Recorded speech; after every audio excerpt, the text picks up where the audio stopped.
Šiandien apžvelgsime savaitės naujienas ir lietuviai su kovo 11-ąją. Pirma naujiena yra apie Irano karą, tai Iranas išrinko savo naują lyderį Mojtaba Khamenei.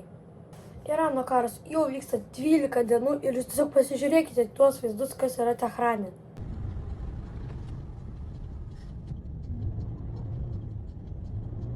Irane lyja pusiau lietum, pusiau nafta.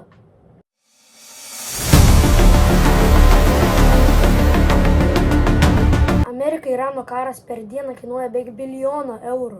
Ta naujiena. Mūsų mylimas Paulius Samoška užbaigė savo kelionę su savo mašina. Daug Europos valstybių siunčia naikintuvus ir karinius laivus į Kiprą apsaugoti jos teritoriją. Trumpas prašė Ukrainos pagalbos su dronais Iraną ir Ukraina išsiuntė savo specialistus padėti Amerikai. Amerikos veteranas buvo išmetas iš Kongreso ir jam lūžo ranka.